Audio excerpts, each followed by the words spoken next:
Have you ever asked yourself, what now or what next? How many times have you found yourself changing the entire plan, and I mean personally or professionally, just to try to salvage a small piece of it? Well, you're not alone. Welcome to Iteration Required with me as your host, Tamila Fati. Hello, and welcome back to Iteration Required. I'm really happy that you're here with me today as we take on this journey a little further and talk about something a little more difficult today. A little bit more about being human and a little bit more about being human for others. Before we do that, just quickly kind of brushing on what we've talked about so far, because it plays a role in what we're going to talk about. But we've talked about the boxes we put people in, the judgments, the way that we make it hard for people to be who they really are. We make it difficult for them to operate at what their version of best is. What we haven't taken into account is all those times that we do that we actually create a situation where there are people that are going home every day from work, from personal situations, and they're feeling less like themselves than they've ever felt before. And some people can take that anxiety really well. They take it in stride. They're able to work through it with no issues. And others really start to let it bring them down. I say all that to say that today, one of the things that I want to start with, and so we'll talk about two different things today, but the first thing I want to touch on and talk through is what this month stands for. So this month is Suicide Awareness Month. And if you had asked me 20 years ago if it was ever going to be something I was passionate about or something that I would pay close attention to, I probably would have told you, no, my friends are all pretty strong. I don't have anyone that's ever going to have to run into that. They know they've got a support system. They know we're here to love them. My family knows I love them. All of us know we have each other. We're good. And that was still true 20 years ago. 20 years ago, I also met somebody at SMU. He had moved here from Saudi Arabia. He was the oldest of his three siblings. His father was from Saudi Arabia. His mother was Persian. His father had sent him to Dallas so that he could go to SMU, and he was a contender to be in the Olympics for swimming. I won't repeat his name, even though anyone that goes and looks up SMU news articles from the date that I'll end up giving you, you'll find his name. But he was raised in a culture just like mine, in which you don't always take the dirty laundry out of the house, right? But when I met this individual, he was a spirit that was one of the best you would ever meet. There was never a stranger he would come across. There was never anything that he wasn't available to help people with, be there for. And at the same time, he was going to school, committed and dedicated to his education, while he was also committed to being the best swimmer he could be, because he was going to be in the Olympics. Come heck or high water, it was going to happen. Fast forward, and I graduated in December of 2001. He was a sophomore and, seemed to have it all together. Had a great girlfriend that he had met here. They were living together, and everything was going great with swim team. And the one thing that he had always asked me to make a promise to him of, he's like, the only thing I miss is my mom's cooking. And those of you that are Persian, or anyone that's Persian, there's a special dish that we have called ghormeh sabzi. It's a mixture of a lot of different vegetables and stew meat. And it's something that takes a pretty solid 2 days to make if you're going to make it from scratch. It is no joke of a dish, but it's amazing when it's made right. And he had asked me shortly after I had graduated, please, please, please, the next time your family's going to make ghormeh sabzi, can you please invite me? I said, oh, of course I will. Yes, you're away from your family. Of course, why wouldn't I? And I considered him a little brother. He was the person I could go to and the person I could talk to, but also someone that I saw as an opportunity to be there for him and create a family support system for him where he didn't have one because he was so many miles away from home. Well, I got busy with work, and he got busy with school, which is expected. And he called me one day out of the blue, and it was odd that he called me. The way that he called me, it was the tone. He seemed off. He seemed down. And I didn't invest much into it. I just thought, he told me how he had had a bad run of a couple of swim practices. Told me about a couple things going on at home. The pressure his dad was putting on him, which those of us that are from Middle Eastern cultures, we can appreciate. There's a lot of pressure on us, especially if we're the first generation to be here. There's a lot of pressure to be the best we can because of the road that's been paved for us. And I gave him the quickest pep talk I've ever given. And he said, you still haven't invited me over for that ghormeh sabzi. I said, oh, don't worry. I promise the next time my aunt's making it, because my uncle's wife makes what all of us know in the family to be the best version of it. I said, the next time she's cooking it, you're first on the list. I'm going to call you. 4 weeks later, I was at my uncle's house, and I had just had ghormeh sabzi. We were all sitting around, my uncle and his kids and family and everyone sitting around, and my phone rang, and it was from one of my other friends from SMU that I also hadn't heard from in a while. We had graduated around the same time. And she said, "Are you sitting?" And I said, "No." Before she could finish telling me why I needed to be sitting, someone else called on the other line. And before I knew it, there were too many people calling. And finally I said, "Can somebody just tell me what you need to tell me?" They let me know that he had taken his life. His girlfriend found him. And every single one of us had a similar story. He had called all of us out of the blue in the weeks leading up to this.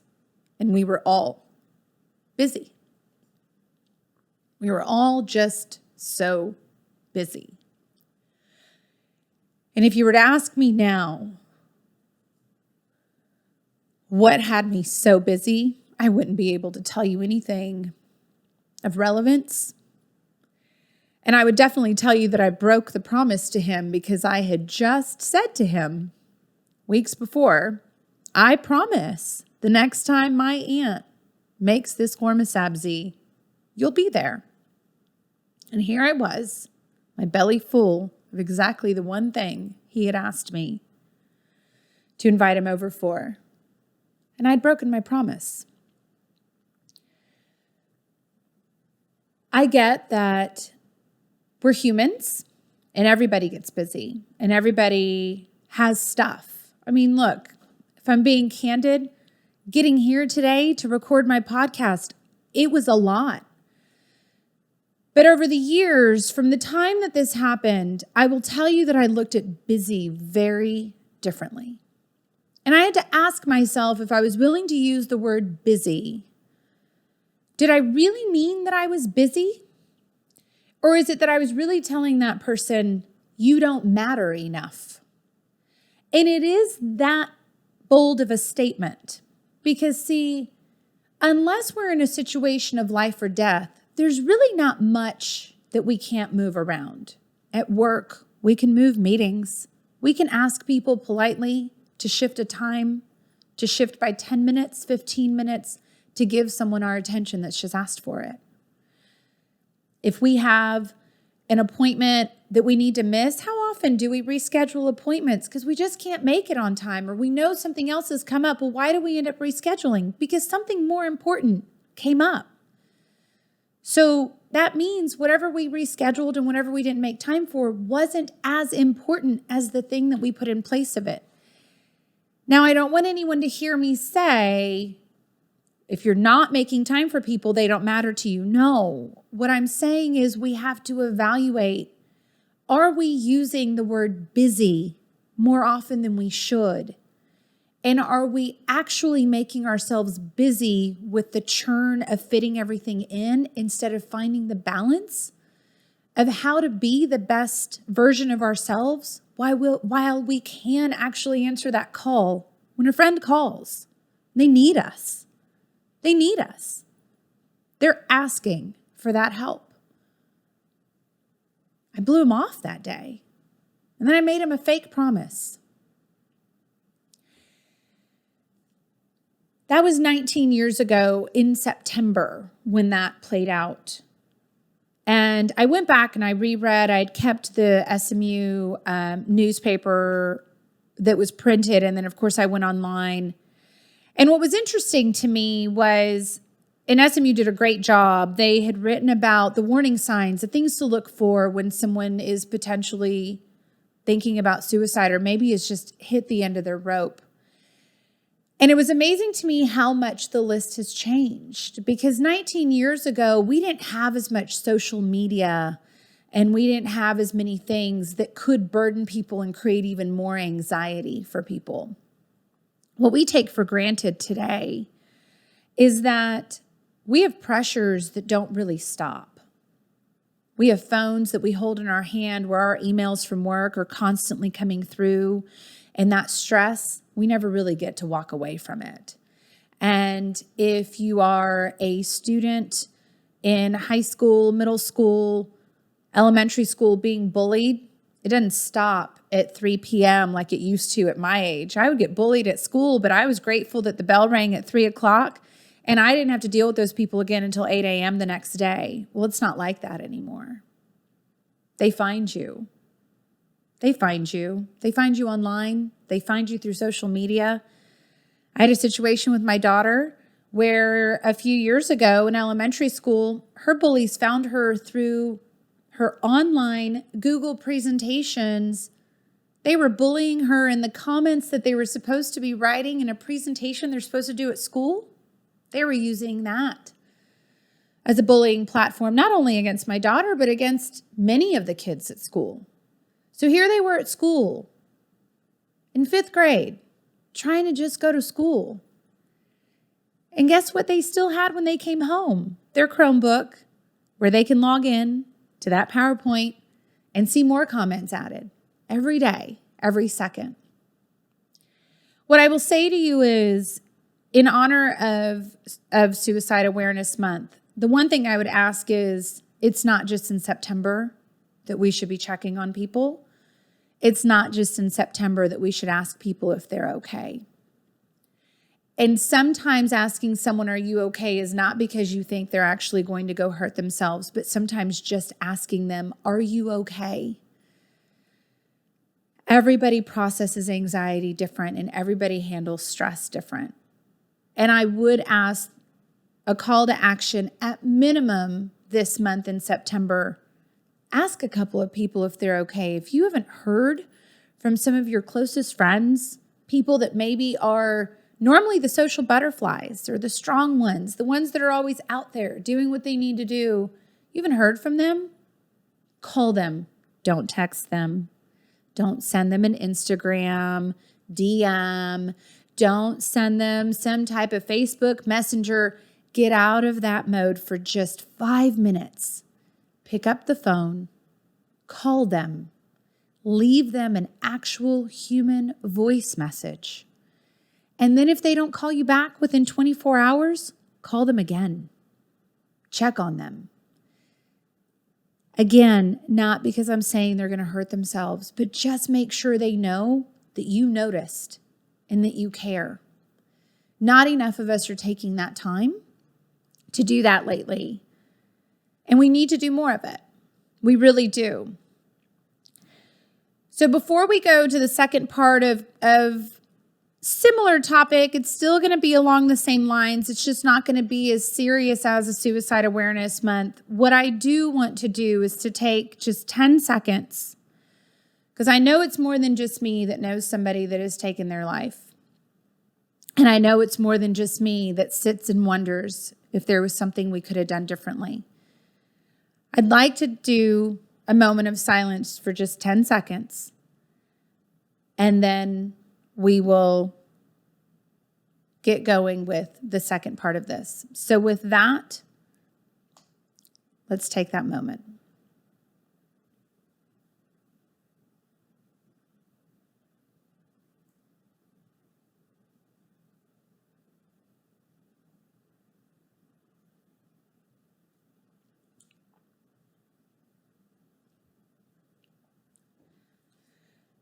All right.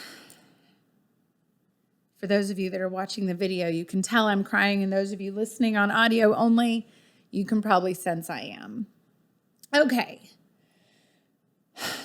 So let's talk a little bit more about how people handle stress a little differently and how we can make room for them to do that. Going back about 7 years ago, so I just anniversaried 7 years of my divorce in August. I filed for divorce in June of, 7 years ago in June. I filed for divorce.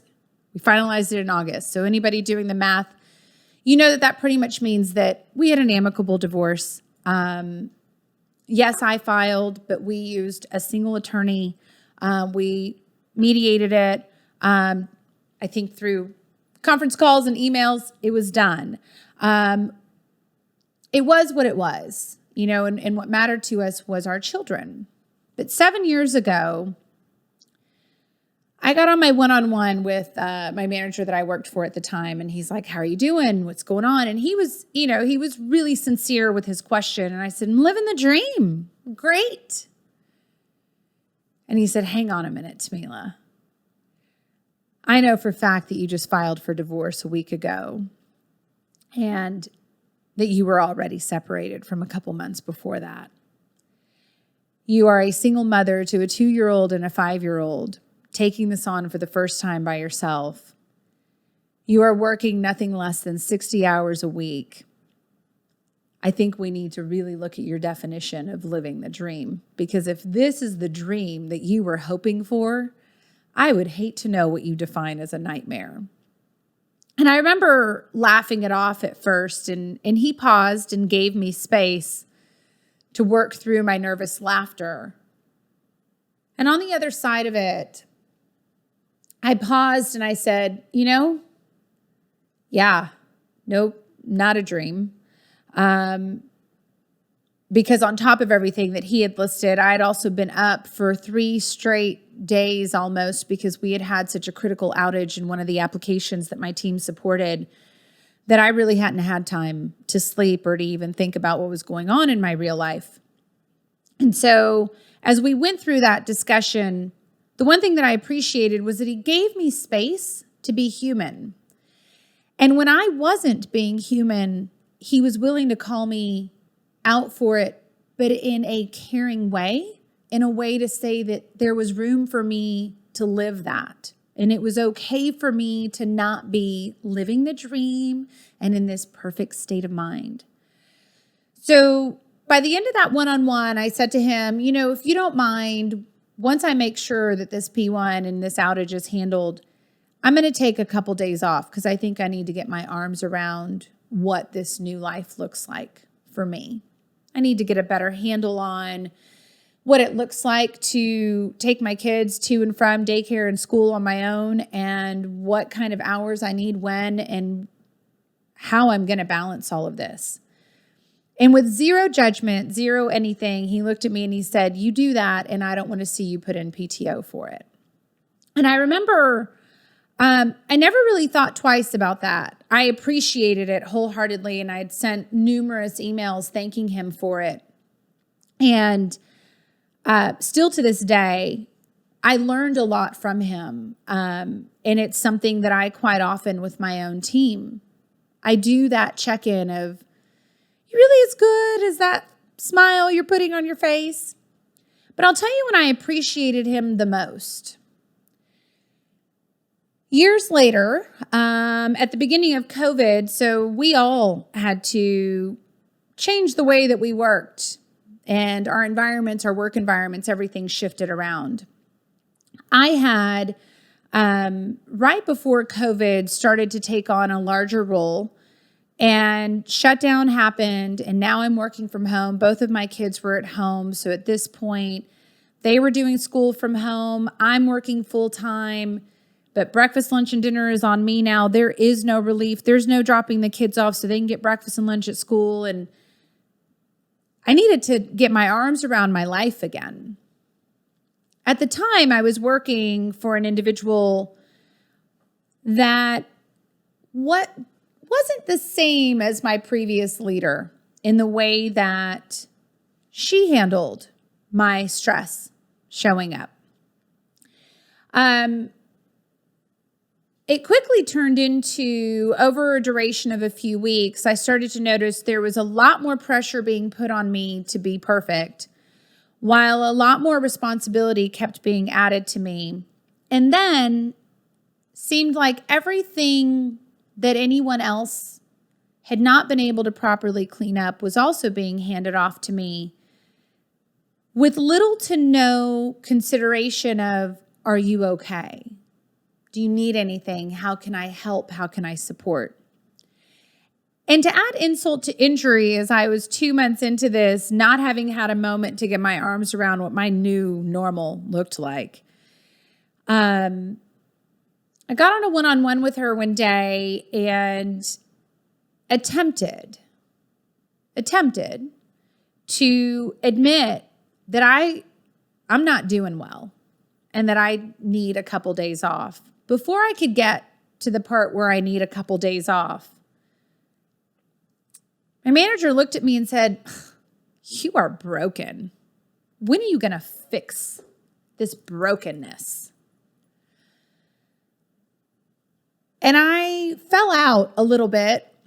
I took a deep breath and I said, wow, it's a great way to support our team. Definitely goes against everything we're saying across the company of creating support circles for people and enabling support for everyone in just a crazy time and a crazy shift. And she repeated that statement 3 more times.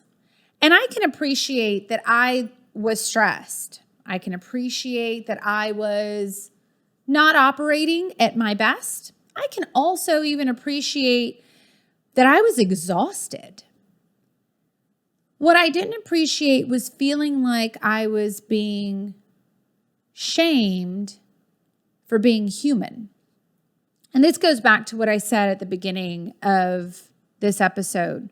We all handle stress and anxiety very different.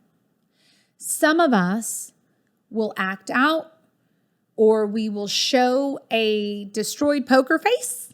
We will not have the perfect smile on our face. We'll look very serious and intent for a pretty long period of time, but we snap out of it. Others have to completely disconnect and regroup to find themselves again. And there's some, they sometimes just need to change their job. I mean, it just is what it is.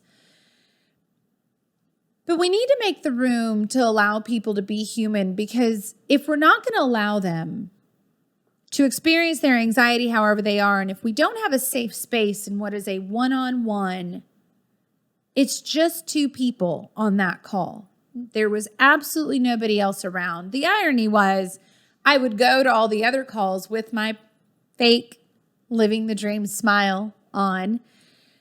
But I had genuinely gone to that call that day looking for a safe place and a safe space to admit that this pandemic had added new stresses to my life that I never anticipated I would have. I never thought I was going to become a homeschool teacher. I never thought in a million years that I needed to worry about whether or not all the assignments for 2 different kids had been turned in while I had every single thing that I needed to do at work. That wasn't anything that I thought was even possible. And I definitely didn't think that it was going to be so shut down in the world around us that even getting groceries was going to be an act of Congress, and that now you have to sit and refresh all of your online apps to see when the next delivery of groceries can be, because most of the grocery stores weren't sure how they were going to allow people to come and buy groceries, and I had a family to feed. So there were real stresses going on. This wasn't something random. And what I learned that day, and I appreciate the lesson she taught me, what she taught me was, don't lose sight. And definitely appreciate the ones like my manager 7 years ago that when I wasn't willing to see, or not even willing, I wasn't yet ready to see what I had just done in my world and how much my world was about to be rocked. He was willing to be that sounding board and let me be human. Whereas 7 years later, or 6 years later, that wasn't the case. I'll leave you with a second call to action, and that is ask yourself the next time you're talking to, whether it's your loved ones or people at work or whatever it is, have you really checked in on them? Have you really allowed them to vent what is written all over their face, or did you go straight in with judgment? Did you already decide that they should have been happy and chipper before they came to talk to you?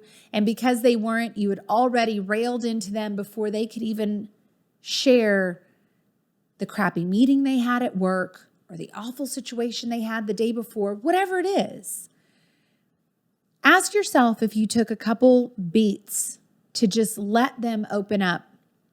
Because chances are there's a lot more of you that are in the shoes of the person I was on the phone with that I was half a second away from saying, I'm going to need to take a break for a few days, and I'm going to take a few days of PTO. I've got things leveled out, but I need to get things sorted over here so that I can be better for you at work and to be successful as the leader you want me to be. But before I could get those words out, the conversation took a left turn. So I would ask you to take that beat, take that pause, take a moment, and don't always assume that they want you to fix the problem for them. Don't assume that they need you to solve it. Sometimes they just need someone to listen. They just need to vent. And then they on their own will go, okay, I'm done. Off my soapbox, and they'll move on. Goes back to everybody handles it differently. One of the things that I've learned about myself is I handle it differently in the sense of I choose to put time into walking, working with my personal trainer, going to Pilates, whatever it takes. Because what I've found is when I go and I spend that time not in front of my computer, not in front of my device, it forces me to get rid of some of that stuff. I also have a personal trainer that I work with that she's also been really amazing at reminding me that mental health is just as important as my physical health. And that leads to, that's who my special guest will be on our next episode. Alicia Lavender is someone that I have known now for 6 years. I met her a year after my divorce. I met her when I was going to yoga at the time. She became my personal trainer. And then she moved on to a Pilates studio, and I followed her there, and now we're doing personal training sessions again. And I'm having her come in, one, to share her journey of how she even got to Texas, because it's not where she started. She'll share her journey with us on how she made it here and how she's iterated through that. But then we're also going to be open and candid about a lot of what we've done in our personal training sessions and how there's been times that we've actually focused on mental health through the personal training. And rather than focusing on, can I burn 450 calories today? It was about, what can I do to calm my mind, to release this stress? And ironically, the times that we did that, I think I burned more calories than I did when she gave me the intense workouts. But she's going to be here with me next time, and I want her to share some of her tried and true, what's worked, what hasn't, and we'll share what I do, all just as ideas. That's all it is. I'm definitely not anybody's perfect truth sayer, like decider of the best way to do things. But what I want to do is to give you guys a few different ways to look at it. And then when we talk to her, I'll also share the journey of how I've now gone to my stepbrother for acupuncture and chiropractor. He's an acupuncturist and chiropractor that I go to quite often now. And it's because of the journey I was on with her that she took me down this path to realize that that would help me. So we'll talk through all that and spend a little bit more time on that mental health, physical health, and then just overall leaving the room for people to be human. I appreciate you being here with me today. I know these were not easy subjects. They're not easy topics. But I will ask again, please reach out to the folks you haven't heard from. Talk to them. Make sure they're okay. At minimum this month in honor of Suicide Awareness Month. But do it always. We all need it. We all need to know that there's someone out there that cares. And I ask that you show someone in the remaining weeks of September that you care about them. Thank you again, and see you next time.